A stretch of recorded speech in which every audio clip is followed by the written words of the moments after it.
Okay, this is a Funk airplane. I'm going to get the actual year and put it in the description because I don't remember what the actual year is. It's gifted to us by a neighbor. And see if we can show you all the things. The tires probably have to be replaced. It looks like they've got dry rot here.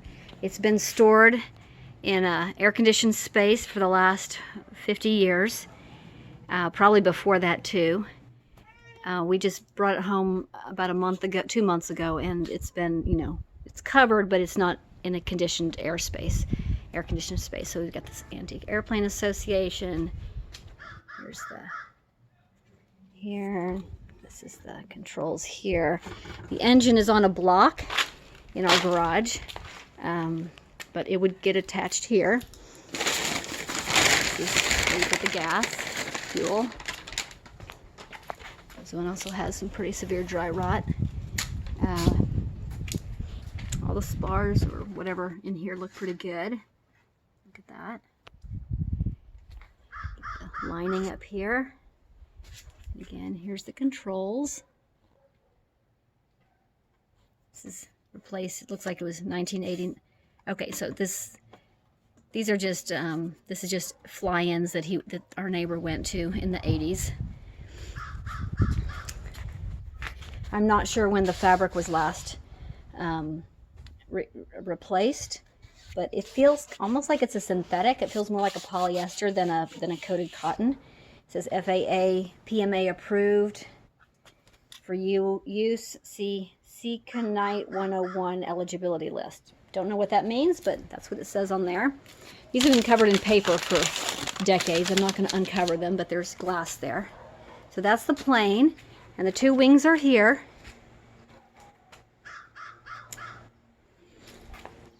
My son said he thinks that they may be bowed from being stored in this stand for so many years.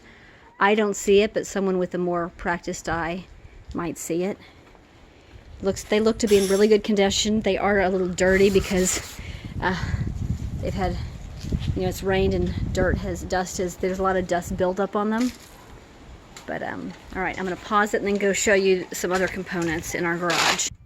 Okay, so my apologies because the garage is a sort of a mess and I can't really get to these things to take them all out. But this is the cover for the engine. You can see it says Funk Aircraft Company, Coffeyville, Kansas, USA. There's another piece that goes on somewhere on the plane. According to our neighbor, we have everything here except the propeller. We do not have the propeller, but yeah, that would have to be procured somewhere else. These are pieces that belong to it somehow, and all these pieces belong to it. Here's a window piece, and there are the original seats. Seat covers, the bottom and the top, the backrest.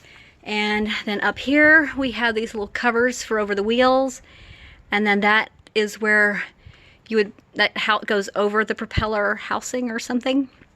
And then there's this plastic piece here, and my son knows what all these things go to. He got a little bit of training from my neighbor, but I don't know as much.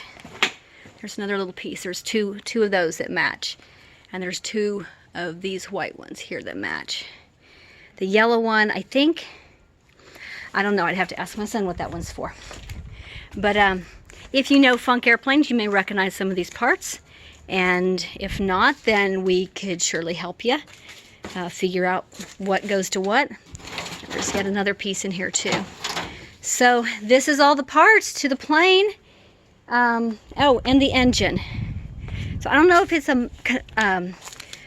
it was originally either a Model A or Model T. It's one of those, old car engines that was kind of modified to be able to use. And sorry for the mess here.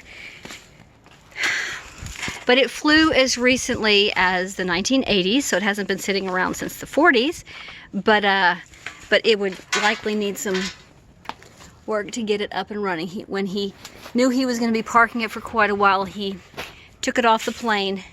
They mounted it on this wood here, and up until, sorry, stopped recording by accident. Up until about 2 months ago, this was stored in an air-conditioned space.